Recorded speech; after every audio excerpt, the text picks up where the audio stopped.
Hoy voy a iniciar la presentación de los dos últimos textos dedicados pues como a la exposición Life in Your Head, When Attitudes Become Form y su efecto en el campo artístico. Ahora voy a hablar de un texto, también se los compartí, de Oriol Fondevila, que me parece articula de una manera bastante interesante, supremamente ilustrativa, la oposición entre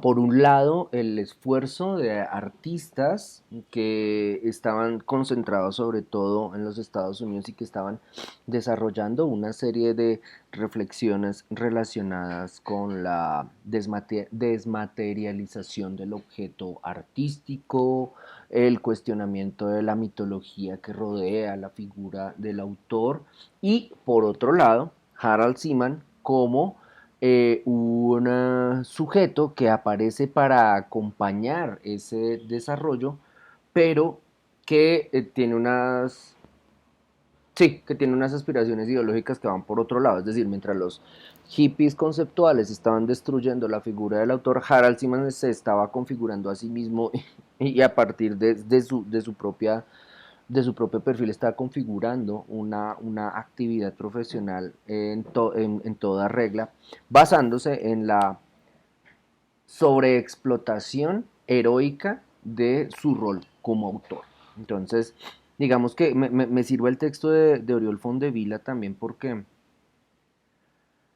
desnuda un poco esa doble moral que manejamos cuando hacemos curaduría respecto a nuestra intervención en los procesos de las obras y la interpretación de estas, toda vez que cuando los curadores negociamos con los artistas la posibilidad de que nos presten obras o la posibilidad de trabajar con sus obras en una exposición, siempre estamos como a punto de pasar esa delgadísima línea que separa nuestra intervención de la autoría de la obra en propiedad. Y en ese sentido, eh, el entrar a jugar como colaboradores, asistentes, compañeros de viaje, etcétera, es parte de una retórica elaborada para suavizar el impacto de ese choque, de esa tensión. Entonces me interesa como en este caso Oriol Fondevila plantea, por un lado obviamente la figura de Harald Seaman, por otro lado la figura de Joseph Kosuth y por otro lado la figura de la pareja de este sería un galerista y la dama sería una crítica, la pareja que conformaban Seth Sietzlaub y Lucy Lippard. Sietzlaub es Sieglaub.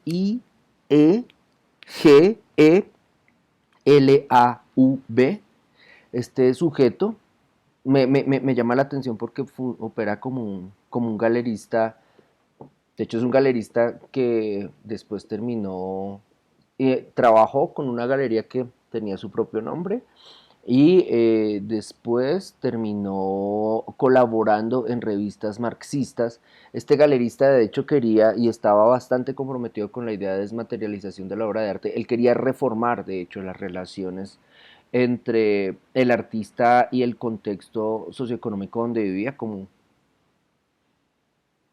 que estaba pensando en las implicaciones de pensar qué significaba hacer arte en el capitalismo tardío.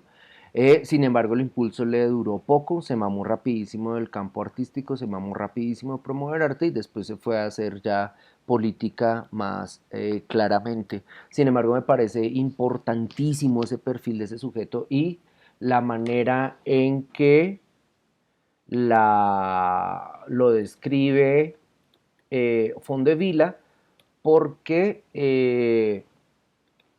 de hecho Sietzlaub alcanzó a diseñar junto con otro artista un contrato. Ustedes lo pueden encontrar como que ponen Sietzlaub contrato para vender obras de arte. Él alcanzó a diseñar con otro artista un contrato en el cual se consideraban las implicaciones no solamente de valoración, de reconocimiento creativo de la autoría, como se va a reconocer que la obra es de ese artista siempre que se venda, sino incluso alcanzó a proyectar la posibilidad que el artista tendría de intervenir en posteriores procesos de intercambio de su trabajo.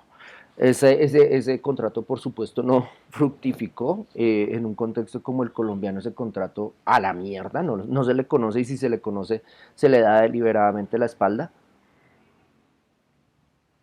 Pero, por ejemplo, si ustedes ahorita van a trabajar gratis para Arbo, ese contrato les podría enseñar cómo no regalar tanto su tiempo a la ineficiencia de María Paz Gaviria y la avara de comercio de Bogotá. En serio, les recomiendo buscar ese contrato para que entiendan como las implicaciones, incluso las derivaciones, incluso ontológicas, de su producción creativa, y cómo su producción creativa no se limitará cuando vendan su talento, cuando vendan su trabajo, no se va a limitar solamente a que ustedes entreguen la obra, les den una plata y chao, sino que si esta obra circula en una serie de ciclos especulativos, ustedes deberían, y en ese sentido me parece que Siechlaub lo vio bastante bien.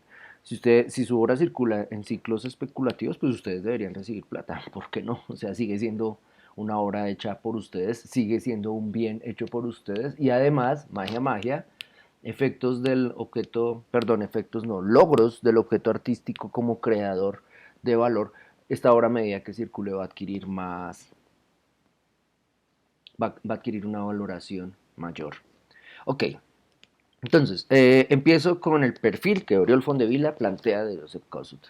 En primer lugar, lo que destaca Oriol Fondevila de Joseph Kosuth es que Kosuth estaba interesadísimo en reflexionar en torno a la manera en que se devenía artista en el contexto en el que él estaba operando profesionalmente, y al reflexionar sobre la transformación del rol del artista en diferentes contextos, como en algunos contextos era reconocido como maestro, en otros maestro igual productor de obras maestras, ¿no? No maestro el de la ASAP que no hace nada, sino maestro igual productor de obras maestras, que sería un contexto más de bellas artes, como por otro lado el artista vendría a ser como un macho que peleaba con el proceso, que concebía el proceso creativo como una pelea y como un agarrón constante, que sería más bien el modelo del expresionismo abstracto, y otro como el artista, sujeto que reflexiona sobre su propio devenir profesional como productor de objetos, que sería más una lectura de los hippies conceptuales. Entonces, analizando ese devenir del rol del artista rápidamente, Kosuth, desde esta perspectiva de Fondevila, Kosuth llegó a preguntarse sobre la desmitificación de la obra de arte. Entonces propuso una definición del arte mismo como la conjunción de tres factores, como una proposición analítica, como una proposición lingüística y como una constante redefinición del arte mismo. Es decir, para redondear, para que la obra de arte existiera, la materialización no era tan importante como el proceso de reflexión que había llegado a esa materialización. Incluso la materialización se podría dejar de lado y simplemente la reflexión, la idea, podría ser la obra. Obviamente hay un claro acercamiento entre las posturas analíticas de Kosuth y la reflexión filosófica, pues cierta línea de reflexión filosófica hegeliana, donde la construcción de pensamiento, el proceso reflexivo, iba a ser como la cumbre de las obras de la especie del humano. Continuando entonces por esa vía,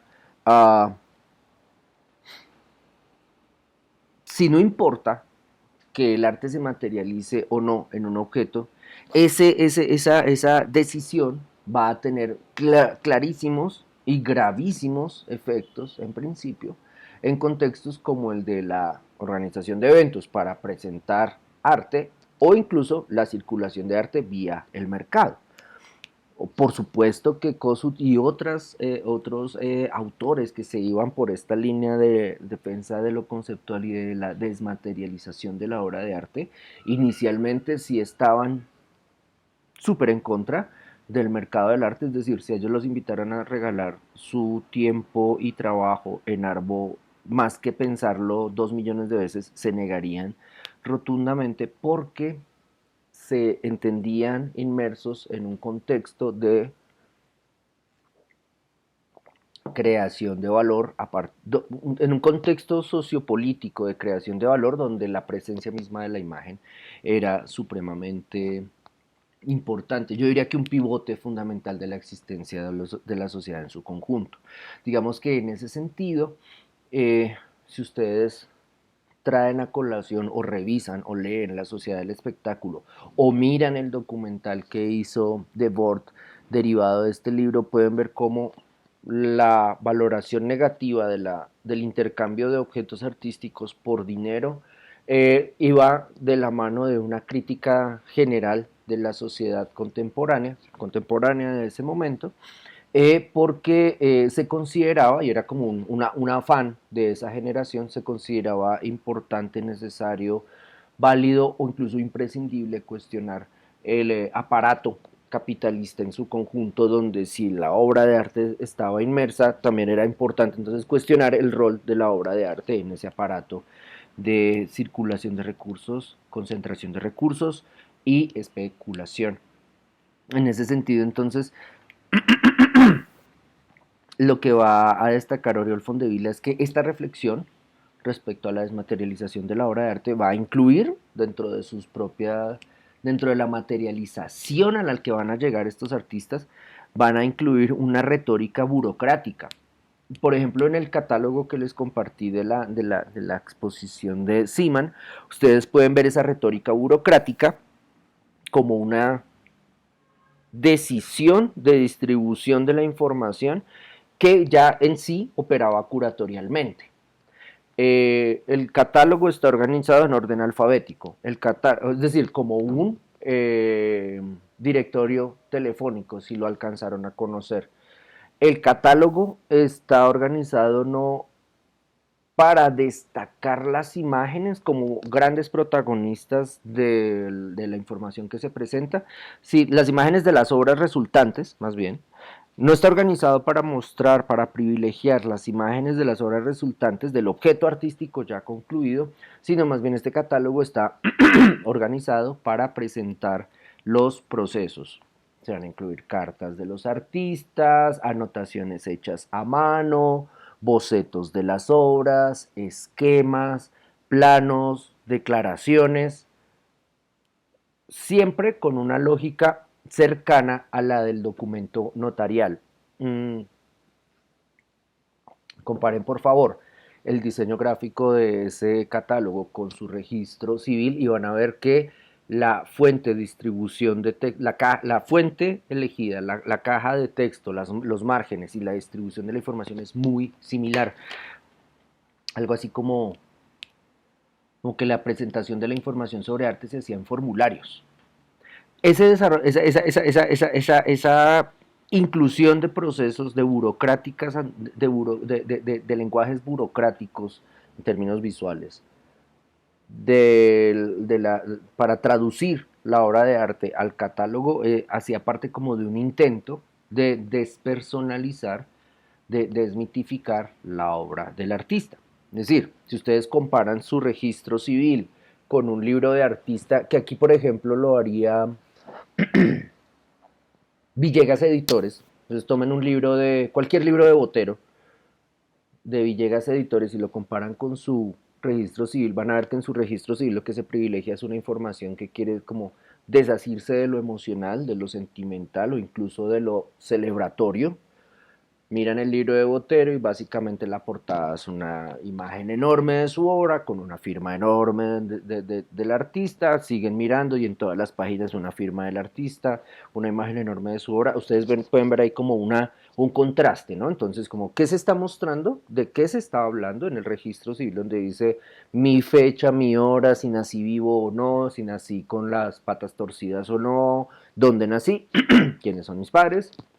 Y en este caso, la celebración del autor. Botero es el putas, Botero es el mejor del mundo, Botero es lo mejor que le ha pasado a Colombia, nadie va a ser mejor que Botero, Botero es insuperable. Entonces aquí pura retórica del autor, del autor como héroe, como mito. En este caso, en el formulario de registro civil, sería simplemente la información más sucinta y apegada, o que intenta apegarse a la descripción del hecho artístico. Insisto en que revisen, en que comparen que vuelvan a ese catálogo de Life in Your Head para que noten cómo la reflexión, los procesos de reflexión, o no, más bien, como las consecuencias de la reflexión de Joseph Kosuth incluso lograron influenciar procesos editoriales como el de ese catálogo. Ahora bien, lo que se valoraba entonces desde la perspectiva de Kosuth era, por supuesto, el hecho de que el artista intervenía de manera radical en el proceso de creación cuando pensaba. Y bajo esa valoración, si se despreciaba la materialización de la obra de arte, que era lo que venía a aparecer, porque simplemente el sujeto no creaba vacío, no creaba nada, sino que creaba algo que debería tener efecto en el mundo. Entonces se cambió el lugar, se quitaba el lugar de la obra y se privilegió el acto de mediación. Entonces, desde la mirada de Kosuth, hacia la década de 1970 lo que se debería privilegiar era el proceso mediador del artista, donde el objeto final podría importar, el proceso de realización del objeto debería importar también, y el proceso de ideación del objeto debería importar también. De hecho, Kosuth, con esta reflexión, amplía el espectro de valoración de la obra de arte, quitándole como el predominio al objeto finalizado, y empieza a incluir las etapas previas a la consecución del objeto, e incluso las etapas muy preliminares donde se está pensando el objeto. Entonces, en 1970, Fondevila trae esta afirmación. En 1970, Kosuth decía: debido a la dualidad tácita entre la percepción y el concepto que se daba en el arte anteriormente, la posibilidad de un mediador, un crítico de arte, se veía como útil. Pero el arte conceptual incorpora las funciones del crítico, por lo que hace al mediador, a este mediador, innecesario. Repito, debido a la dualidad tácita entre percepción y concepto que se daba en el arte anteriormente, la posibilidad de un mediador, un crítico de arte, se veía como útil. Pero el arte conceptual incorpora las funciones del crítico, por lo que hace al mediador innecesario. Con esta declaración lo que está diciendo Kosuth es: el proceso de reflexión que el artista realiza es tan potente que no necesita de compañeros de viaje como el crítico de arte, que vendría a interpretar la obra para explicársela al público, sino que el artista mismo puede involucrar esa reflexión en su obra para relacionarse con el público. Es decir, el artista el artista va a hacer evidentes, va a hacer públicas, va a exhibir las, los procesos mentales que realizó para llegar a ese resultado estético. En ese sentido, la obra va a incorporar su propia crítica y va a dialogar con el público también a partir de esa crítica. En ese sentido, también se estaría elevando un paso más, se estaría poniendo un paso más arriba.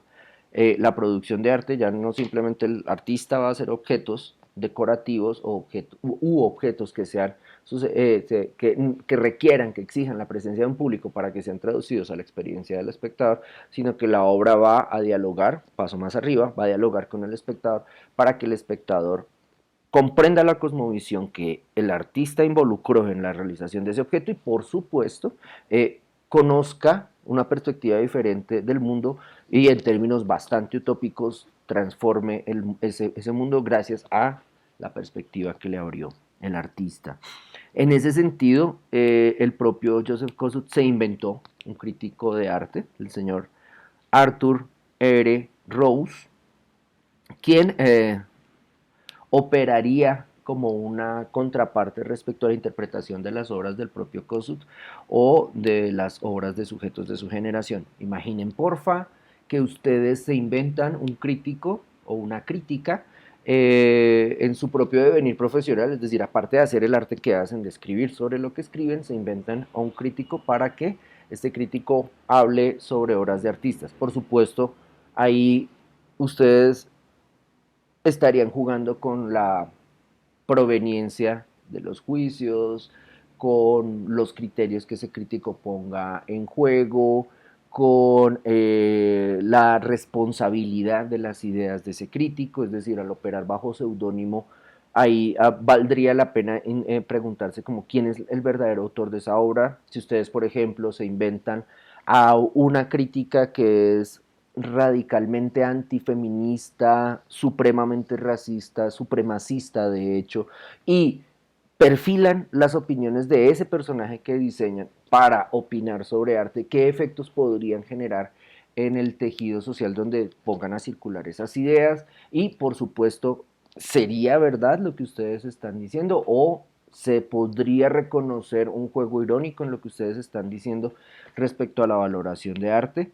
Digamos que ahí, incluso en ese interjuego, podrían cuestionar el hecho mismo de la idea de verdad que impulsa el ejercicio del crítico, teniendo en cuenta, por favor, que la presencia, la intervención del crítico en la valoración del hecho artístico era fundamental para crear reputación, es decir, para generar valor de mercado. Entonces, sí, por supuesto, si lo piensan en términos de la cultura de cancelación que estamos viviendo ahora, si ustedes se dedican a postular ideas que no le gustan al resto de la comunidad o que no son políticamente correctas, seguramente ustedes estarían acarreando una cancelación, entonces les eliminarían del campo artístico, destruirían su vida psicológica e incluso dañarían para siempre su posibilidad de volver a pensar en público. Sin embargo, considero que en el contexto actual precisamente esas condiciones de radicalización de la eliminación del pensamiento crítico a partir de juegos irónicos permitiría, es un campo súper fértil para seguir analizando la condición del autor, de los juicios que genera y dentro del campo del arte además, un campo donde se supone defendemos la libertad de expresión, la posibilidad de burlarnos de nosotros mismos como un proceso de reconfiguración incluso de tejido social. Es decir, yo le puedo hacer un meme a María Paz Gaviria en este contexto porque no me van a matar por burlarme de una persona que es hija de presidente y que va a seguir dominando el campo artístico para siempre. En este contexto yo me puedo burlar de María Paz Gaviria y podría burlarme de María Paz Gaviria inventándome un personaje porque nuestro contexto, desde que comenzó la modernidad, por lo menos en nuestro contexto, la realización de ese tipo de imágenes opera no tanto para simplemente debilitar el rol de una persona que administra estúpidamente una feria de arte, sino también para cuestionar el, lo que representa ese perfil, lo que implica que esa mujer tenga ese nivel de poder a pesar de la idiotez manifiesta de todas sus acciones y por otro lado el hecho de que yo pueda criticarla y no sea asesinado, eso en un contexto de libertad de expresión.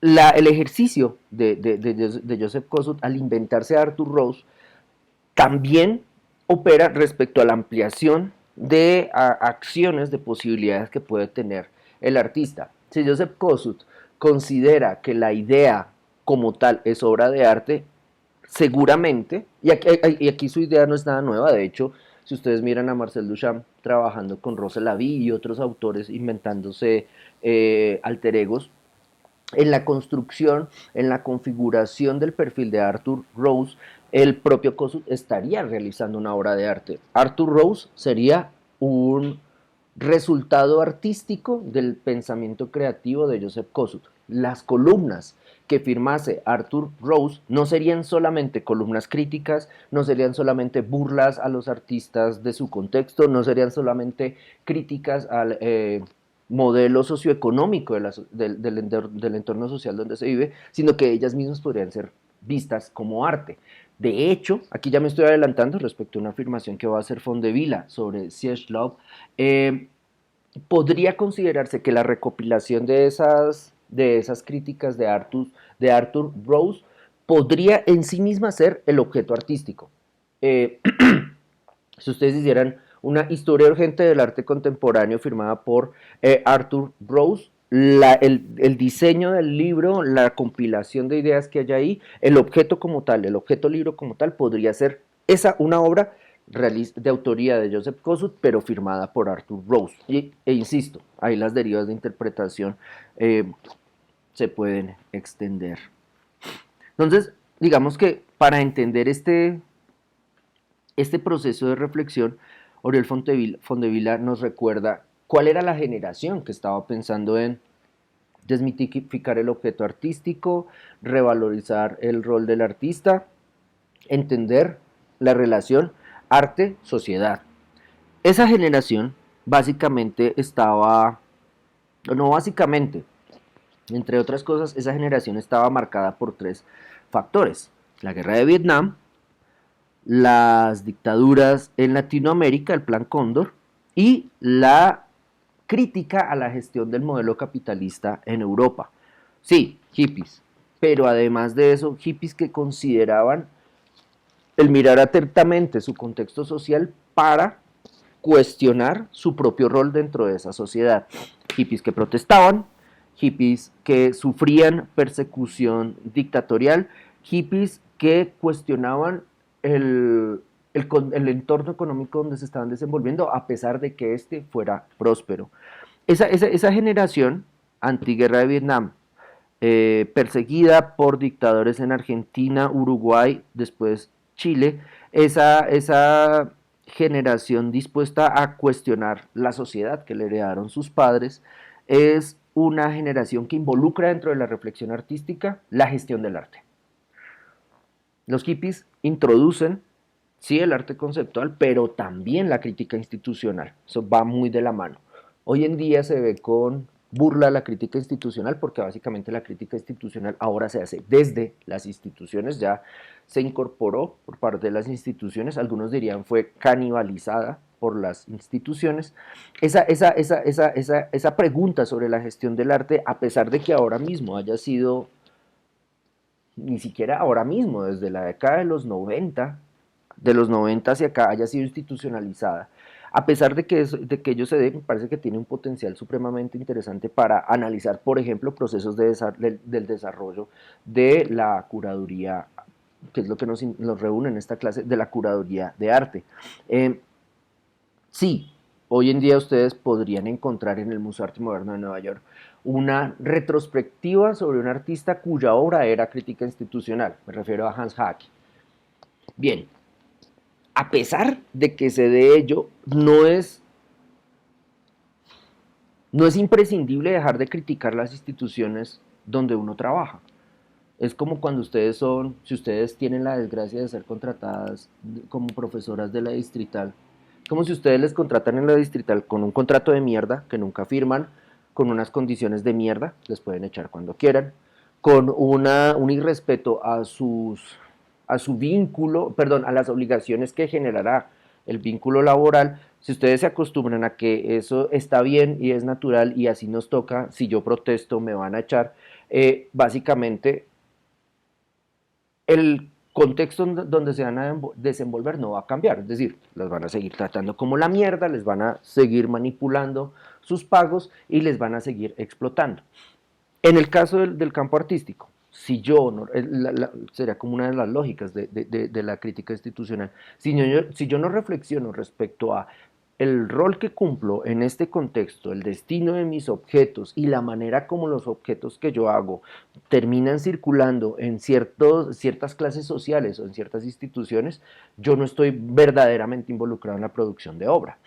Es decir, si yo me dedico a estudiar arte para terminar haciendo objetos artísticos para circular en Noche San Felipe y en Arbo, ¿en serio ese es el destino que yo quiero tener para mis objetos? Lo cual es buenísimo, o sea, poner una tienda de detalles, pues nadie lo niega, el putas, detalles, eh, suculentas, cactus y cartas de amor. Excelente.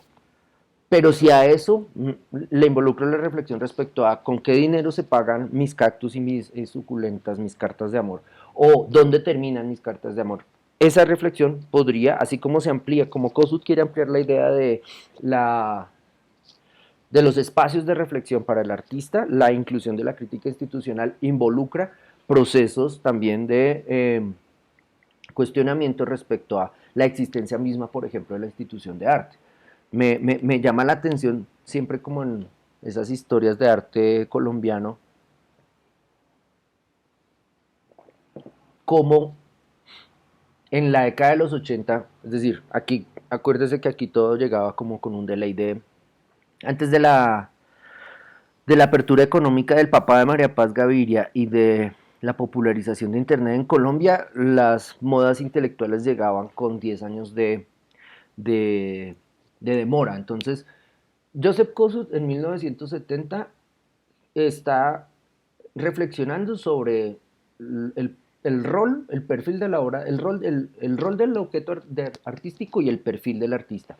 10 años después en Colombia, ¿qué estaba pasando?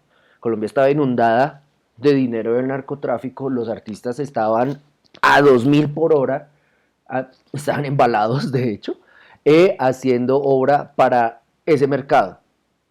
Esa sería una explicación para que no hubiera crítica institucional en nuestro contexto. O por qué la crítica institucional que se hacía en nuestro contexto, ahí por ejemplo yo recuperaría la pregunta respecto a cierto proceso, ciertos procesos artísticos de alguien como Álvaro Barrios, por ejemplo.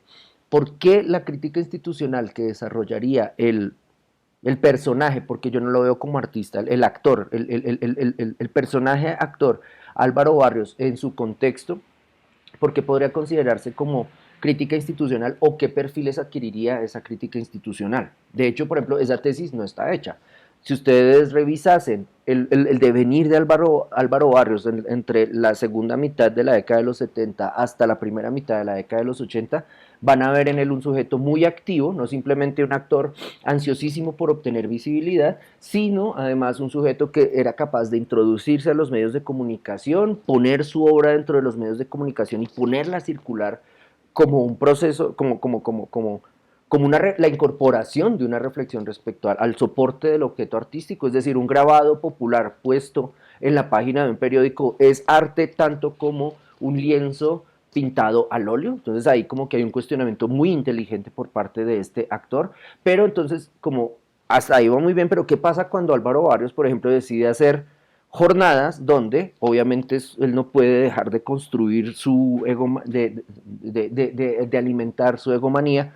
¿Qué pasa cuando Álvaro Barrios hace jornadas, hace firmatones donde invita al público atento, que no votó ese periódico, a que le lleve el periódico y a que lo firme? Entonces, por un lado cuestiona el formato del objeto artístico, por otro lado consolida la mitología del autor, o que cómo interpretar el hecho de que Álvaro Barrios se hubiera metido en el mercado del arte como galerista. Él tenía una galería que se llamaba, adivinen, Álvaro Barrios.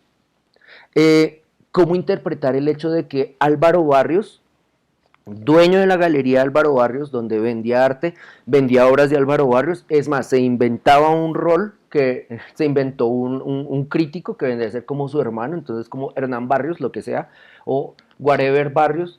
Entonces, Whatever Barrios hacía obra que Álvaro Barrios vendía en la galería Álvaro Barrios. Uno dice como, puta, aquí hay una reflexión en torno a la figura del autor, pero es un exacerbamiento, es un barroquismo de la autoexplotación del ego propio. Entonces, ¿cómo mirar ese proceso y cómo entenderlos? ¿Como entronización del autor de imágenes o crítica institucional a la colombiana? Y yo me iría por la segunda vía, es como de hecho yo no iría a la colombiana, a la barranquillera, es como crítica institucional corroncha, exacerbada a la mil, en un contexto donde la economía exigía la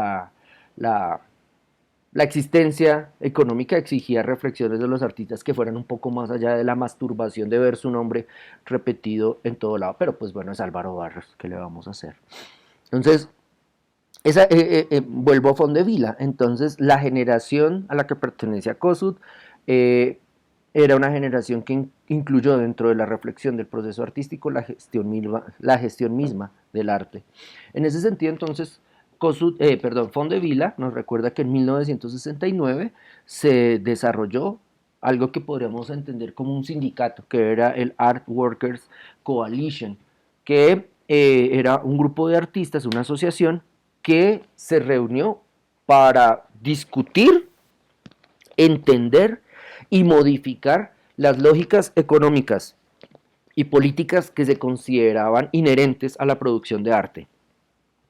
Discusiones respecto a, o sea, si ustedes quieren ver como efectos de las discusiones de Art Workers Coalition, discusiones respecto a la no paridad o la bajísima presencia de mujeres en exposiciones, la nula presencia de latinos y negros en exposiciones organizadas en grandes instituciones, el cuestionamiento respecto a la conformación de juntas directivas de museos y otras instituciones que patrocinaban arte en los Estados Unidos, la creación del contrato este que hizo Seth Siedlaub y el otro artista que no recuerdo, la reescritura de la historia del arte en términos de volver a medir, volver a establecer un balance respecto a las obras hechas y la ausencia de grandes grupos poblacionales. Por ejemplo, la mayoría que vienen a ser las mujeres no estaba dentro de esa historia del arte, las minorías negras, latinas y de otras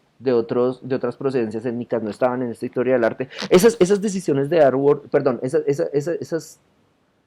sí, esos efectos se dieron a partir de discusiones de este sindicato, del Art Workers Coalition, que además no impedía, no anulaba el hecho de hacer arte. De hecho, dentro de varias, si ustedes quisieran ver varias de las acciones que los artistas vinculados a Art Workers Coalition derivaron, podrían encontrar como hacían manifestaciones en inauguraciones en el Museo de Arte Moderno de Nueva York, hacían manifestaciones en el Metropolitan, hacían manifestaciones en otros openings de galerías y lo hacían no solamente para cuestionar la configuración de esas instituciones de arte, sino también para hablar de política exterior contemporánea, es decir, también protestaban contra la guerra de Vietnam. Eh, Recuerdo una mujer de Art Workers Coalition, junto con otros dos artistas, llega a un opening en el Museo de Arte Moderno de Nueva York, se bota al piso y es regada con sangre. Esto para dar cuenta de los bombardeos que el ejército estadounidense estaba realizando en Vietnam. Por supuesto, mujer y artistas son levantados por la policía, no son desaparecidos, pues no es Bogotá, no hay ESMAD todavía. Y estas personas desarrollan eso que hoy veríamos como obra, esa protesta, operando como artistas, pero también operando como ciudadanas preocupadas por acciones políticas de su gobierno. Otra, hacer una serie de talleres frente al Guernica en el Museo de Arte Moderno de Nueva York, hablando sobre la guerra. Entonces toman convierten el cuadro en escenografía y ocupan el espacio para dialogar en torno a problemáticas contemporáneas. Imaginen ustedes la delicia que sería que hubiera un Art Workers Coalition en Bogotá y que, por ejemplo, miraran, no sé, la relación simbiótica entre Transmilenio y el Museo de Arte Moderno de Bogotá, las proveniencias genealógicas de las personas que dirigen el banco, la colección de arte del Banco de la República, eh, la genealogía de los decanos de la SAP, sería del putas. Y que aparte protestaran, o sea, replicaran con arte, me parecería buenísimo. Entonces, toda esta situación, digamos que hasta este punto, Fondevila es listo. Hay una crítica progresista respecto a arte, artista. Pero magia, al mismo tiempo está apareciendo por los laditos el sujeto curador reforzando la figura autorial, reforzando su autorreconocimiento como héroe, configurándose como una anomalía. Entonces, por un lado están los desmitificadores, por otro lado está Harald Seaman diciendo, llegué yo. Y después de que llegué yo, esta mierda cambió. Y sí, efectivamente.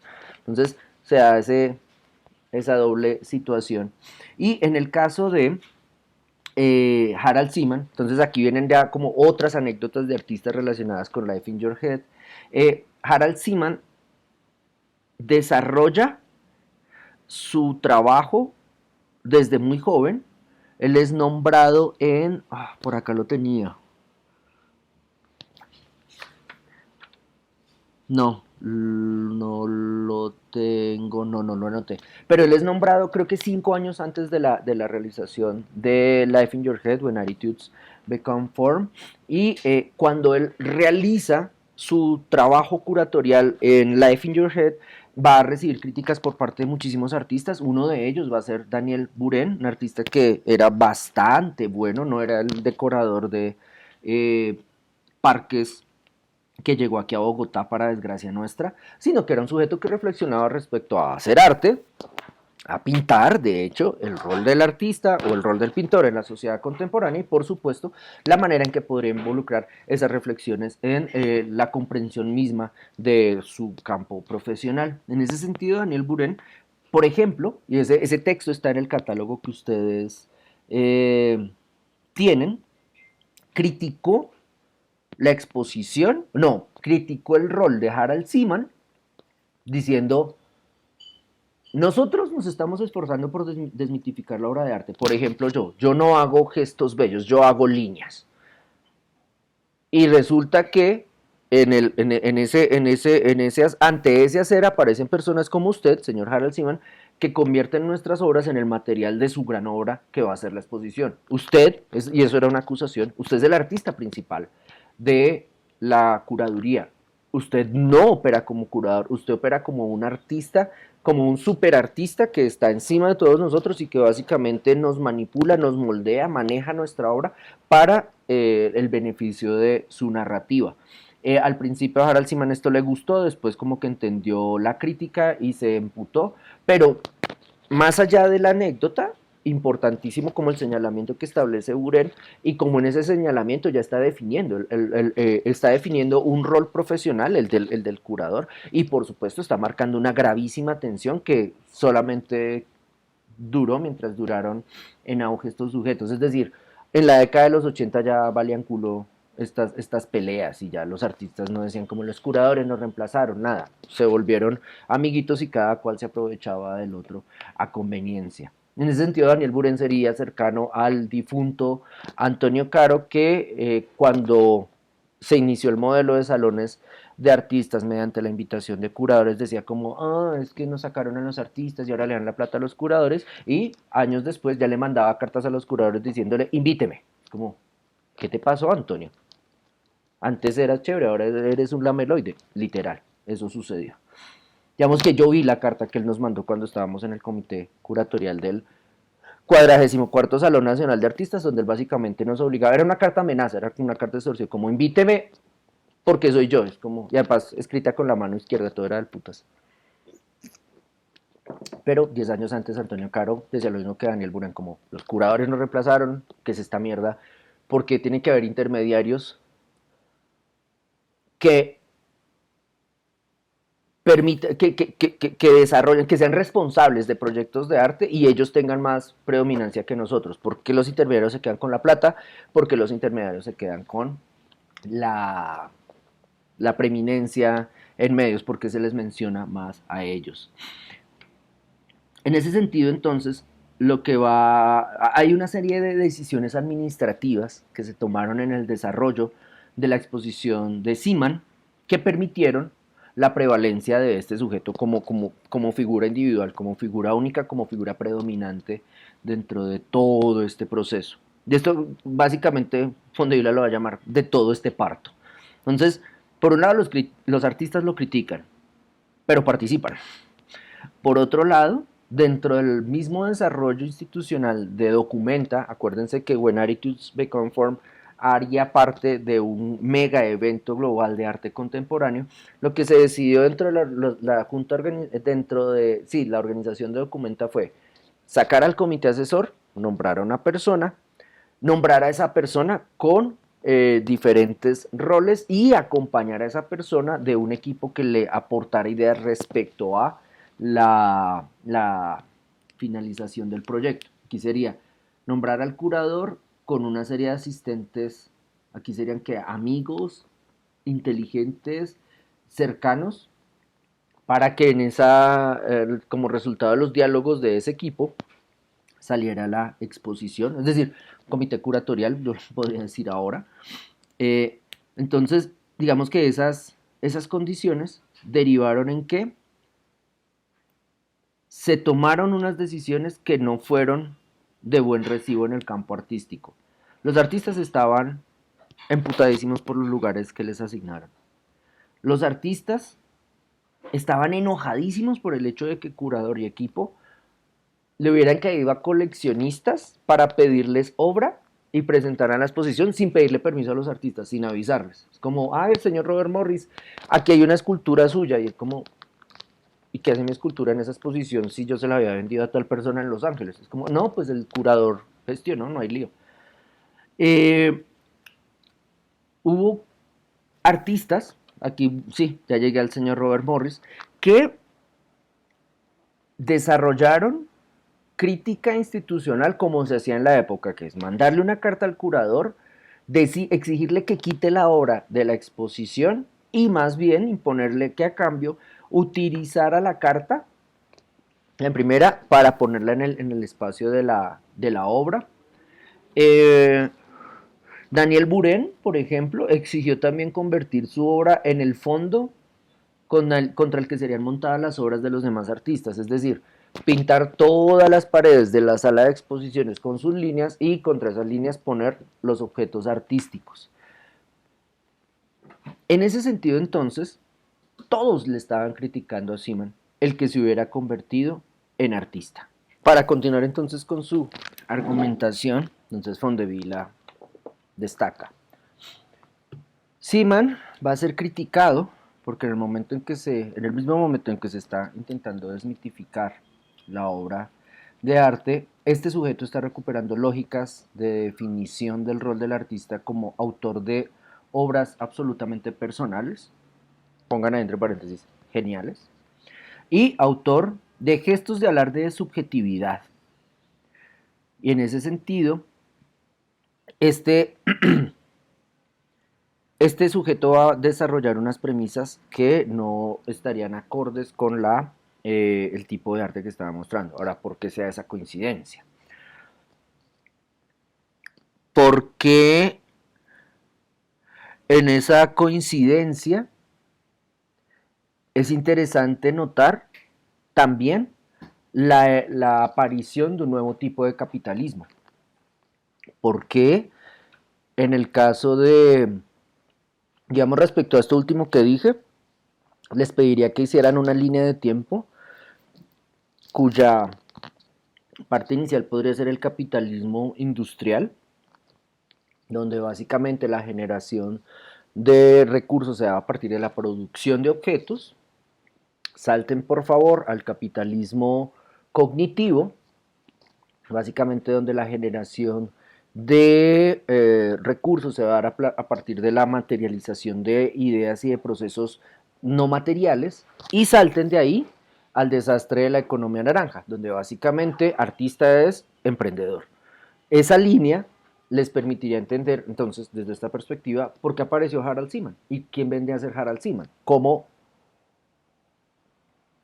Harald Seaman como curador sería un sujeto que sería como plenamente acorde, estaría plenamente acorde con las premisas del capitalismo avanzado, o incluso estaría anunciando prácticas operativas como las del neoliberalismo. Entonces, antes de llegar ahí, Harald Seaman va a indagar en torno a ciertos procesos. Por ejemplo, uno que se dio en 1967, Fondevila va a destacar que en 1967 se publicó en Nueva York la edición doble de una revista que se llamaba Aspen. De hecho es Aspen 5 más 6. Entonces el número doble de Aspen manejaba las siguientes premisas. 1. La revista era una caja. 2.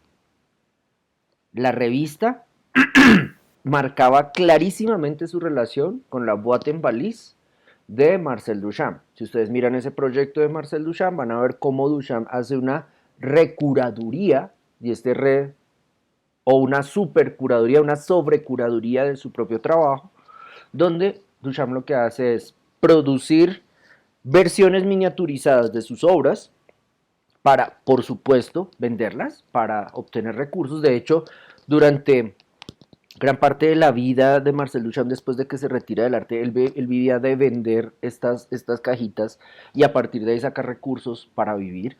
Entonces, Aspen mira directamente, no niega su vínculo con la Boîte en Valise, repite el procedimiento de la miniaturización y de la producción de objetos pequeños para involucrarlos en ediciones como el número doble de Aspen, el número 5-6. Para ese número se invitó a editores privilegiados dentro del campo artístico, pero también analistas del proceso de relación de arte. Digamos que si se hiciera Aspen aquí en Bogotá, como Aspen 5-6 Arbo, se invitaría no a personas que analizaran el contexto artístico, sino a divas. Entonces, como que Aspen sería editada por J Balvin y por Carlos Vives, algo así. Tan mal estamos. En el caso de Aspen 5-6, la que se hizo en 1967, se invitó a Andy Warhol y a Marshall McLuhan. Warhol no como ese sujeto enamorado del Star System, sino como un sujeto que analizaba su contexto de producción y donde él se desenvolvía. Marshall McLuhan, autor hiper reconocido por su análisis de los medios, sobre todo después del triunfo de los Estados Unidos en la Segunda Guerra Mundial. Estos editores estaban acompañados de un autor que es fundamental para que ustedes entiendan la definición del cubo blanco. Se va a llamar Brian O'Doherty. De hecho, ese nombre es un seudónimo. Brian O'Doherty va a dialogar respecto a qué significa el cubo blanco, qué implica el cubo blanco en términos de lógica de exposición de objetos artísticos, que determina ontológicamente el cubo blanco respecto a las obras que se exhibían en su interior y cómo el cubo blanco condiciona el comportamiento de las personas. Entonces, estos editores, Andy Warhol, Marshall McLuhan y Brian O'Doherty, invitan a artistas para que den sus aportes para la revista Aspen 5-6, concebida como una caja. En esa caja, ¿qué van a poner? Registros de declaraciones de artistas en audio, un laberinto recortable de cartón, rollos de Super 8 con grabaciones de artistas, poemas visuales, dibujos, y Brian O'Doherty incluso elaboró ensayos para poner en su caja. Para muchos, esta publicación de Aspen 5-6 va a ser la primera exposición de arte conceptual que no se hace en un museo. Oriol Fondevila la recupera porque en sí esa revista, esa caja, maneja premisas de la curaduría, no apegándose a la realización de la exposición en una infraestructura arquitectónica, sino aplicando una revisión de procesos de circulación de imagen e información, como podrían ser, por ejemplo, las revistas. Esta exposición de arte conceptual que se hace por fuera de un museo, entonces también vendría a ser la primera exposición de arte conceptual en formato editorial. De hecho, aquí ya se está anunciando la prerrogativa de Cieslав respecto al catálogo como vehículo de la exposición y después el catálogo como la exposición misma. Entonces, ¿qué era lo que se trató? ¿Qué fue lo que se tradujo en la realización, en la edición de esta revista Aspen? Básicamente lo que va a destacar Fondevila es que se va a traducir un afán generacional por reflexionar sobre el libro como objeto artístico, aprovechando que era un objeto de fácil circulación, aprovechando que el libro permitiría transformar, el libro como contenedor de las obras, o la caja como contenedora de las obras, podría transformar el espacio de recepción del arte mismo. El libro podría convertirse en un acontecimiento en sí mismo y el libro podría ser una respuesta a las lógicas institucionales. Si ustedes no tienen un espacio para exponer, pues no se van a desgastar arrodillándose ante personas que no tienen ni idea de quiénes son ustedes y no les valoran por su obra, sino por sus vínculos sociales. Entonces, en vez de arrodillarse delante de María Paz Gaviria, ustedes deciden hacer su propio proyecto editorial para a partir de ahí poner a circular sus ideas. cuando desarrollen su proyecto editorial van a pensar a quiénes van a invitar y con qué le van a invitar. Contienen eso en el proyecto editorial, caja o revista, ponen a circular la caja o revista, de hecho pueden generar estrategias para hacerla pública, digamos que aquí recupero estrategias como pueden hacer un concierto para estrenar la publicación, pueden ofrecerlo en un evento artístico desarrollado por otra institución, pueden regalarla en espacios culturales y también podrían reflexionar respecto a cómo cobrar. Podrían cobrar muchísimo dinero generando una crítica respecto a la, no sé, hipervaloración de ciertos bienes en nuestra cultura, podrían regalarlo, reflexionando en torno a la posibilidad que debería tener el objeto de arte para llegar a muchas personas.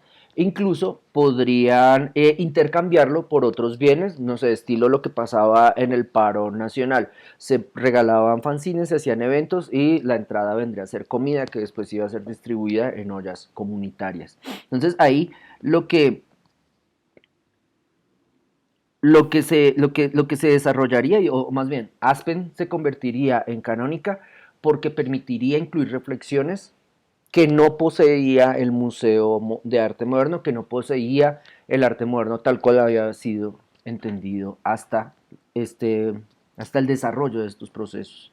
Por otro lado, al recibir la publicación, al recibir la caja, quien lee, quien determina la organización de la información en esa caja, ya no es el curador, ya no es el artista, sino es el lector, el espectador. Entonces yo recibo mi caja, la pongo en una mesa, empiezo a sacar los materiales y decido qué es lo que me interesa. Si el laberinto en cartón, si los ensayos de O'Doherty, si las grabaciones, si las filmaciones, si los poemas visuales. A partir de ahí puedo dejar sin ver, puedo rechazar. Sí, puedo pasar por alto ciertos contenidos porque me voy a concentrar en otros. No voy a ser sujeto de las decisiones del curador, como usted entra por acá, sigue a esta sala, pasa a esta sala, llega a la salida, compra el catálogo y se larga, sino voy a decidir, entro por la parte del final, paso sin comprar el catálogo a la última sala, miro la obra y me voy. En ese sentido, se desmitificaría el rol del curador como construcción de narrativas e incluso se desmitificaría la idea de narrativa como un registro de una sola línea lanzado desde el curador hacia la audiencia porque la persona que lee decide cómo lee. En ese sentido, entonces, eh, la, los procesos de desmitificación respecto a la figura del autor en esta revista por lo menos tendrían tres elementos que Fondevila va a destacar. De hecho, dos de ellos los trabajamos en la carrera. Uno de ellos va a ser la grabación de una conferencia que Marcel Duchamp dictara tiempo atrás. Marcel Duchamp ya estaba viejo, ya estaba senil, sin embargo, estos editores dijeron como caigamos del anciano y grabémoslo hablando sobre el acto creativo. Esa conferencia en muchísimas clases se trabaja.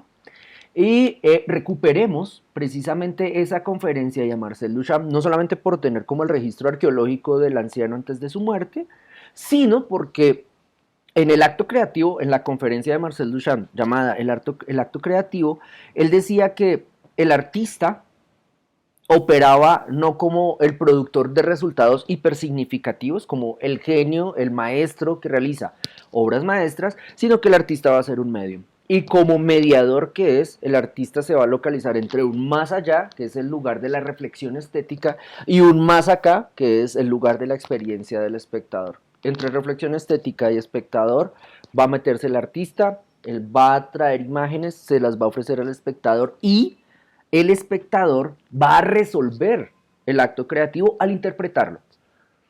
Si el espectador, por ejemplo, es un seguidor a rajatabla de los mandatos de extrema derecha, eh, ay, la mexicana de la que todos hablamos mal, lo olvidé ahora. Estoy pensando en Feliz Agustín, no es de... Avelina Lesper. Gracias. si el espectador es un seguidor de la ultraderecha de Avelina Lesper, va a decir, esto que me trajo el artista es mierda. ¿Por qué? Porque no es pintura, porque no es escultura convencional, porque no es bellas artes. Si es video, si es instalación o es performance, lo voto. Entonces ahí la obra no se completó, porque el espectador antepuso sus prejuicios de extrema derecha para decir, no, nada, arte que, lo que no sea arte según los cánones clásicos, simplemente no lo meto en mi contexto. Por otro lado, si el espectador ya no es tan de extrema derecha, sino más de centro y lee esfera pública, o leía esfera pública cuando en esfera pública se publicaban reflexiones sobre arte y no fotos de tweets, va a recibir esa idea, esa imagen que le ofrece el artista y va a decir, ah, momento, ¿qué está sucediendo acá? Voy a pensar respecto a lo que está sucediendo acá. Es más, voy a pensar por qué esto que está sucediendo acá me lo presentan hoy. En ese sentido, entonces, es la persona que hace parte de la audiencia la que completa la obra, la que se hermana con el devenir de la obra y la que al aportar su reflexión, su interpretación, estaría dándole una finalización a la obra. No simplemente alguien que dice, ay, Miguel Ángel, ay, Picasso, ay, Botero, los amo. ¿Por qué? Porque son pintura. Y si me vuelven a preguntar, bueno, ¿y por qué más amas a Botero? Pues porque representa a lo colombiano o porque hace gordos. Entonces ahí, si ese espectador responde así, es decir, de manera idiota, de manera mariapasesca, a la interpretación de la obra, ese sujeto no está interpretando la obra, ese sujeto está repitiendo fórmulas. En cambio, si ese sujeto se acerca a una obra que no está finalizada y que requiere de su participación para ser completada, el acto creativo habría tenido lugar. Si yo miro a un botero y repito fórmulas, yo no estoy elaborando acto creativo, yo estoy siendo más bien un animal entrenado que repite cosas que le enseñaron a decir frente a esos objetos. Caso contrario, si me enfrento al botero y digo, no, qué mierda, voy a buscar otro tipo de arte que me exija más. En el arte que me exija más, el arte creativo, yo voy a proveer acto creativo, pensaré, me valoraré mejor que como me minusvalora un objeto artístico como el de Botero. La segunda influencia, la segunda publicación que se dio en esta caja es el librito, el textico, el ensayo, La muerte del autor de Roland Barthes, que también se trabaja acá en la academia. Yo lo trabajo, de hecho. En el caso del libro de Roland Barthes, lo que propone Barthes es la distinción entre el autor Dios, que sería el autor genial, el autor que tiene un estilo claramente consolidado y se lo ofrece al público para que el público simplemente se sorprenda por su genialidad, y el escritor mediador, un sujeto que se va a introducir en el lenguaje, casi que se va a perder en el lenguaje y va a regresar hacia el público, va y se mete en el bosque del lenguaje, regresa hacia el público y le ofrece lo que encontró, no diciéndole, mire que yo soy un putas y le estoy mostrando la narrativa de su época, sino, mire lo que encontré. ¿Qué hacemos con ello? El autor Dios, genial, ofrece objetos acabados. El escritor mediador, menos genial, va a acercarse a las palabras, al lenguaje, para intentar dar cuenta de la experiencia de lo real, creería yo. En ese sentido, entonces, dos afirmaciones, perdón, que recuperará Oriol Fontdevila respecto a esta presentación de Barthes va a ser, respecto al ensayo de Barthes, bueno, sí, presentación porque hizo parte de la exposición llamada Aspen 5-6, van a ser, uno, la unidad del texto no está en su origen, sino en su destino. Dos, el nacimiento del lector se paga con la muerte del autor. Este lector operará creativamente al leer y al interpretar. Este lector crecerá creativamente al interpretar, aportando parte de ideas de su cosecha propia.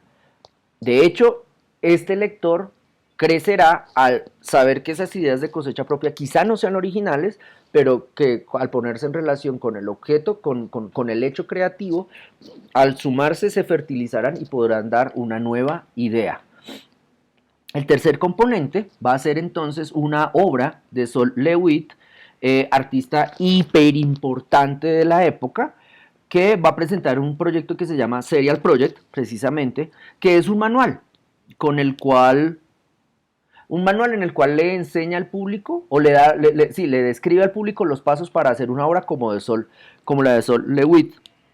Y en ese sentido, también, una de las afirmaciones que va a traer Oriol Fondevila va a ser, el artista que trabaja en serie, esta va a ser de Sol Lewitt, el artista que trabaja en serie no busca producir un objeto hermoso o misterioso, sino que funciona solamente como un empleado, que recoge los resultados de su premisa.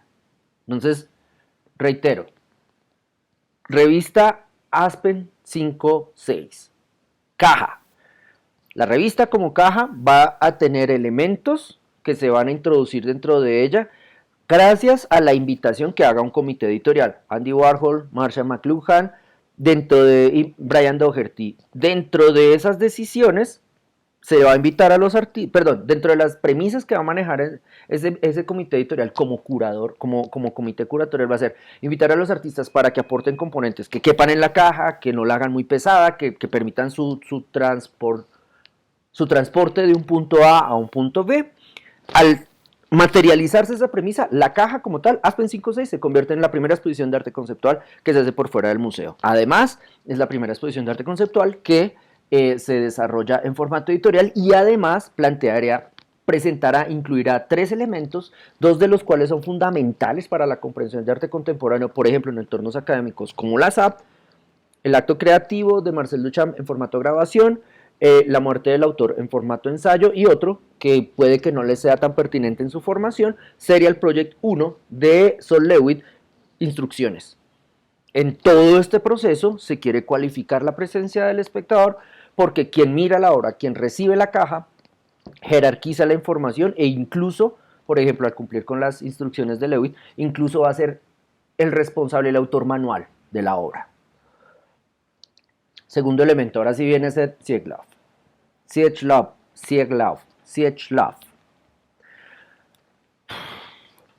Abrió una galería en 1964. Sieglauf Contemporary Art. En 1964 la abrió, en 1966 la cerró. Después de que cerró la galería, tomó la decisión de convertir su apartamento en showroom. Es decir, dejó de pagar un local y con lo que pagaba el arriendo del lugar donde vivía, en un espacio mostraba arte y vendía arte. No dejaba de hacerlo. En ese sentido, ya Seth Sieglauf estaría contraviniendo la normativa que imponía la tradición respecto a el lugar de exhibición es diferente al lugar donde se duerme. El lugar de exhibición es un local con vocación comercial. En la casa no se vende arte. Él rompe esa premisa y dice, no, en mi casa vendo arte. Sí, por supuesto hay economía de recursos, pero también hay una lectura respecto a lo institucional. De hecho, lo que va a recuperar Fondevila es una afirmación del propio Sieglauf donde decía, uno de los problemas de hacer funcionar una galería es que tú no la llevas, sino que es la galería la que te lleva a ti. Wow, de hecho eso funciona una condena, como el galerista debe cargar con su galería. Esto está bastante problemático ahora que lo releo.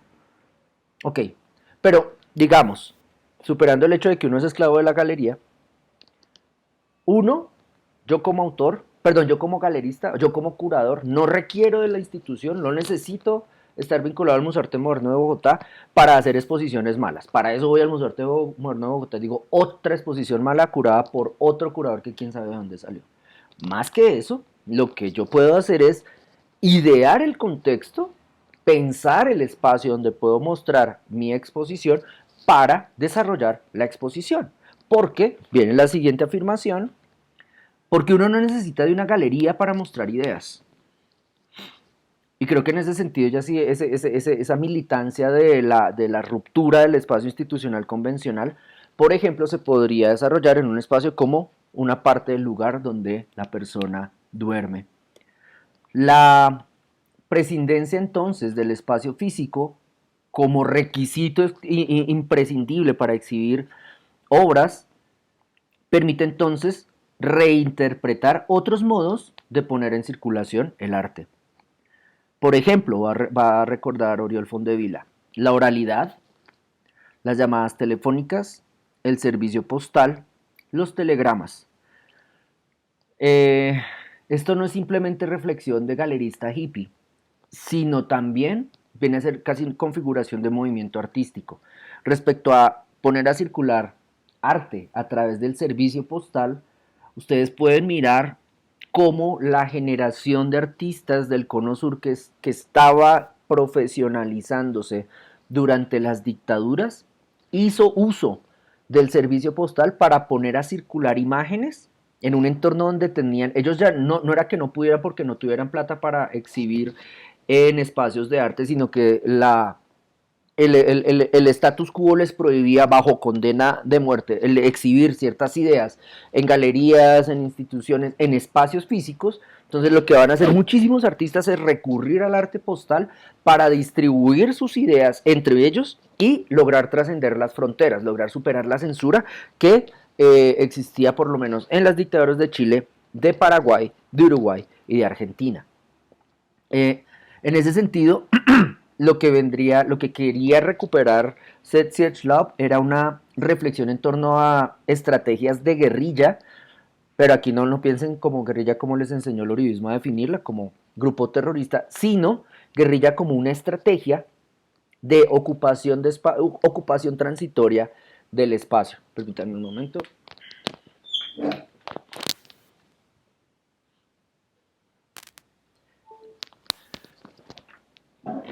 Si yo quiero hacer una exposición y no tengo dónde, pues dejo de lado la obligación de tener dónde y pienso más bien qué solución aportar careciendo de espacio para hacer la exposición.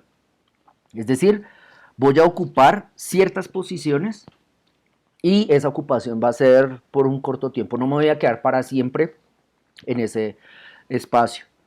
En ese sentido, entonces, Siedlce, por ejemplo, entendía los libros de artista como herramientas de militancia. Y de hecho, también a partir de esa lectura, Siedlce empezó a teorizar la noción de catálogo como exposición. Ahora bien, Siedlce se casó con Lucy Lippard. Lucy Lippard es importantísima en la historia del arte contemporáneo centrada en Nueva York, porque esta mujer, aparte de hacer críticas súper pertinentes respecto a la comprensión e interpretación del feminismo y su adaptación respecto a ciertas lógicas de producción de obra en el contexto neoyorquino, circulación de obra o incluso imposibilidad de acceder a ciertos espacios, por ejemplo, por ser mujer, Lucy Lippard también teorizó respecto al arte conceptual, al arte de su tiempo y generó muchas de las lecturas que hoy son canónicas para interpretar, para entender el arte conceptual. Entonces, ella está casada con Seth Siedlce. Seth Siedlce se asocia con Lucy Lippard, sacan una pieza y en esa pieza que sacan generan el showroom de la galería del tipo. Entonces, lo que da a entender aquí Fondevila es que había una asociación creativa en ese par para reflexionar en torno a la exhibición de arte.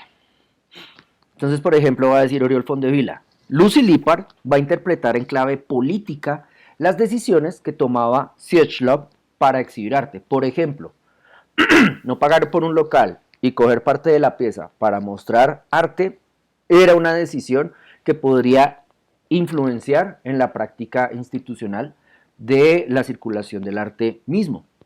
De hecho, también Lucy Lippard hacía curaduría. En 1964, o entre 1964 y 65, hizo 4 exposiciones que tenían sede en 4 ciudades diferentes. Seattle, Vancouver y no anoté las otras dos. Seattle, Vancouver, una que estaba en California y no recuerdo la otra. Lo que hizo Lucy Lippard fue organizarlas, decidir hacer la exposición, hacerla en ciudades, titular la exposición con el número de habitantes que había en las ciudades, es decir, si Lucy Lippard hiciera una exposición por este estilo acá en Bogotá, no se llamaría Arbo 2021, el fracaso final, o todos trabajamos gratis para Arbo, o María Paz te amo, sino vendría a denominar la exposición por el número de habitantes que tiene la ciudad, como 10 millones. Además, ella va a invitar artistas que, por ejemplo, la van a poner a hacer la obra. Es decir, Lucy Lippard va a ejecutar manualmente las instrucciones de un artista. Esto respecto a la autoría y la decisión de calidad, perdón, el criterio de calidad va a entrar en choque. Van a haber obras que quedarán en términos de gusto feas, van a haber obras que van a quedar en términos técnicos mal elaboradas, va a haber obras que no van a ser satisfactoriamente realizadas. ¿Por qué? Porque no las hizo la persona con el entrenamiento manual, sino las hizo la mujer que sobre todo era crítica. Y esta mujer que operaba como crítica entendía que el arte de su época y la crítica de su época debería romper con las fijaciones técnicas o disciplinarias. Es decir, el escultor podría darle un listado de instrucciones a la mujer que hace crítica para que esa mujer en otra ciudad realice una escultura de este escultor. Es decir, aquí también la pregunta por el rol del autor es, un momento, ¿quién es el autor? Básicamente sería la persona, no la persona de la ejecución manual, sino la persona que planteó la idea. Y por supuesto, Lucy Lippard también va a acercarse al catálogo como exposición, pero más que como exposición va a anotarlo como un reporte de la estrategia que desarrolló en la curaduría. Es decir, como jueves 23 de septiembre, 8 de la mañana, ya no quiero dictar más la clase de curaduría, me voy a poner a hacer las cerámicas de Dilma. No tengo barro, voy a reemplazar el barro por harina y voy a empezar a esculpir. 12 del día, esto fue un fracaso, voy a sacar una foto de ese fracaso y les cuento a ustedes, público, qué fue lo que pasó. Esta narración a modo de bitácora, de reporte, de anecdotario, permitiría, en últimas, reconocer que las cerámicas de Dilma no son unas piezas sublimes, geniales, hermosísimas, sino son resultado de una serie de decisiones complejas que además puede salir mal porque yo, el escultor, no fui capaz de conseguir barro o el material que utiliza Dilma para hacer sus cerámicas y además tomé la decisión idiota de reemplazar barro por harina. Y además no sabía manipular la harina porque no soy escultor. Entonces mi idiotez técnica, mi analfabetismo técnico va a afectar el resultado. Sin embargo, me le medí. ¿Por qué me le medí y a qué resultado llegué? Miren, público, constaten y tomen decisión. Juzguen ustedes, por decirlo así. Ahora bien, en el caso de, volviendo ahora a Simon, entonces esto ya vendría a ser así como un cierre, ¿sí? Este curador que va a definirse como autor de obras absolutamente personales o autor de gestos de alarde de subjetividad, va a ser nombrado, ya encontré la fecha, en 1962, siendo muy joven, de la edad de ustedes, como director de la Kunsthalle en Berna, director de una sala de arte, pues.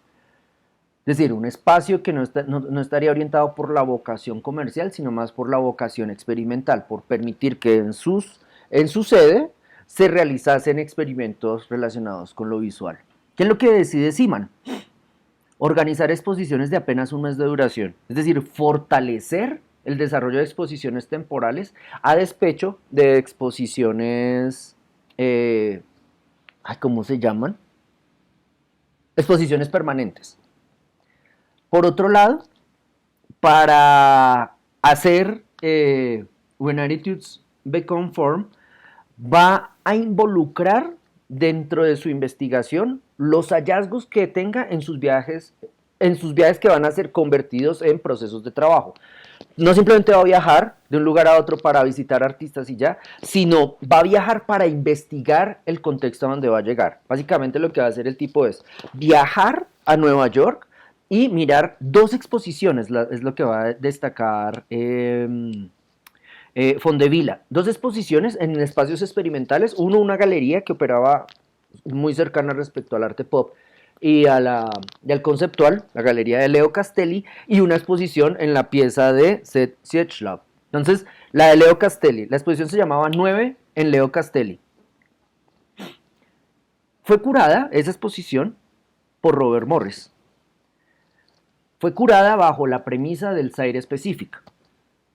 Y, de hecho, lo que destacó la crítica de manera despectiva es que además, en esta exposición, en Night at Leo Castelli, en esta exposición, además del sitio específico, como que se realizarán obras, objetos o eventos que solamente tenían pertinencia en ese lugar, además se involucró la categoría del time specific. Estos objetos, estos eventos, estas obras desaparecerían después de que termine la exposición. Entonces, acudirían a lo efímero como categoría conceptual también. Entonces, Seaman vio eso y digo, momento, tomo nota. ¿De qué tomo nota? De los artistas, del propio Robert Morris, a pesar de que Robert Morris después se le imputó porque Seaman mostró una obra sin pedirle permiso, etcétera, y le pidió que reemplazara la obra por la carta. Los invita a la exposición, sobre todo porque ve que en la decisión del sitio específico y del tiempo específico hay una lectura pertinente respecto al arte que se está haciendo en su momento. De hecho, When Attitudes Become Form va a operar tremendamente bajo la categoría del sitio específico. Las 69 obras que estuvieron presentes se hicieron en la misma galería, es decir, se transformó la galería de hecho en espacio de producción de arte, no en un receptáculo de arte. La otra exposición a la que fue en la pieza de Sietchlab que se llamó The Xerox Book. Xerox como esta marca de fotocopiadoras. Un libro que mantenía el diseño gráfico burocrático, la retórica de los formularios, y por otro lado presentaba a los artistas no según categorías como el alma, la belleza, la verdad, la búsqueda de la paz, sino los reunía más bajo el criterio de su apellido, del orden alfabético de sus apellidos.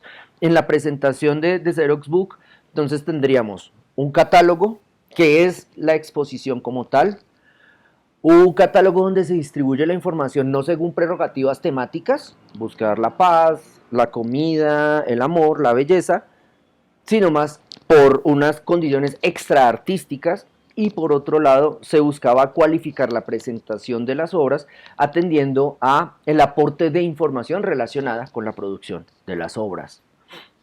En ese sentido entonces, por ejemplo, en el catálogo que ustedes tienen de Life in Your Head, además de la información biográfica sobre los artistas, se van a incluir cartas, prototipos de las obras, planos, diagramas, declaraciones o instrucciones para la audiencia. Ahora bien, el escándalo que rodeó la exposición Life in Your Head se dio durante el proceso mismo de montaje. Es decir, cuando uno monta una curaduría, lo que uno pretende es controlar el caos. Por eso dedica tanto tiempo a la preproducción, por eso dedica tiempo a visitar el espacio, por eso toma medidas, por eso busca proveedores, por eso deja en claro las condiciones de exhibición con el artista. Por eso, en ese sentido, es supremamente godo respecto al control de las situaciones que rodean la elaboración de la obra de arte para que la exposición se haga bien. En este caso no pasó así. En Life in Your Head, el montaje mismo fue un mierdero. De hecho, el montaje empezó con la destrucción del asfalto frente a la sala de exposición. Michael Heiser, artista invitado, hizo la obra Bern Depression, sería como la depresión de Berna, de Ciudad Berna, pues. rompiendo el asfalto con una bola de demolición. Entonces como que descarga la bola de demolición, quiebra el asfalto, empieza el montaje. Ese montaje era, va a decir Oriol Fondevila, era pura testosterona, es decir, dentro de 69 artistas solamente había 3 mujeres, todos los artistas trabajaban 24/7, todos los artistas estaban dedicados a su proceso creativo, luchando, tratando de entender las decisiones de Harald Seaman. Harald Seaman era un director de orquesta que intervenía para que todos los procesos se realizaran. Obviamente había agarrones, obviamente había tensiones, obviamente la exposición desde su propio inicio ya estaba apuntando a estrategias de circulación mediática a partir del escándalo. Entonces, una exposición que empieza reventando parte de la infraestructura de la ciudad, por lo menos despierta la atención del público y del funcionariado de esa ciudad. Los medios van a atender eso, ya empezó la exposición. Por otro lado, los agarrones se dan dentro del mismo proceso de montaje y al final, decisión machista, la esposa de Jan Divets fue contratada como la mujer que hacía aseo antes de la inauguración. Es decir, del putas que los machos hubieran barrido también, pero pues ya se sabe que no lo hacían. Entonces, dentro de los diferentes los diferentes microescándalos que operaron dentro de este gran escándalo que era esa exposición, Daniel Buren, este artista que cuestionó a Seaman, fue encarcelado por tratar de empapelar con su patrón de líneas, vallas que había frente al museo. Y Philip Morris, la empresa, regaló cigarrillos en la inauguración. Ante todo esto, la junta directiva de la Kunsthal le dijo a Seaman como, esta exposición fue un mierdero, esta exposición fue cubierta mediáticamente a nivel del escándalo, esta exposición no dejó bien parada a la sala de exposiciones.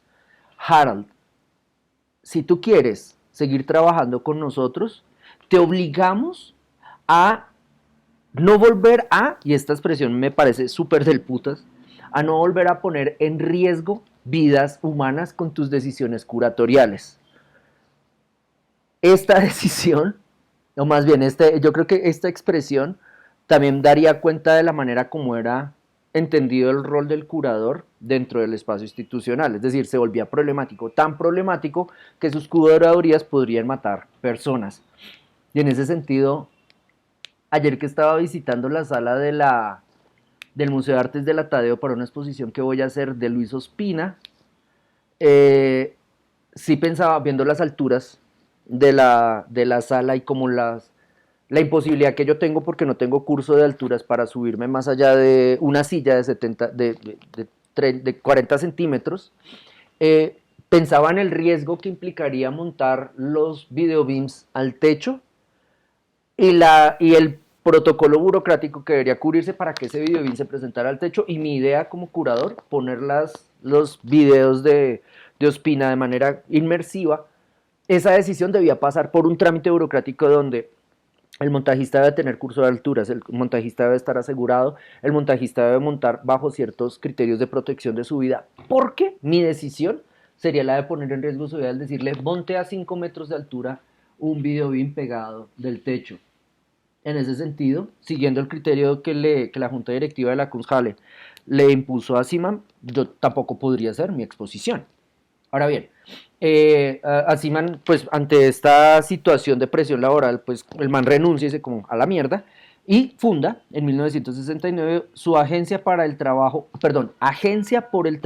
Intelectual Invitado, donde ya él, de manera específica y autorreferencial, va a definir el rol del curador, las tareas que va a cubrir el curador y va a tratar de conciliar esa tensión entre curador y artista.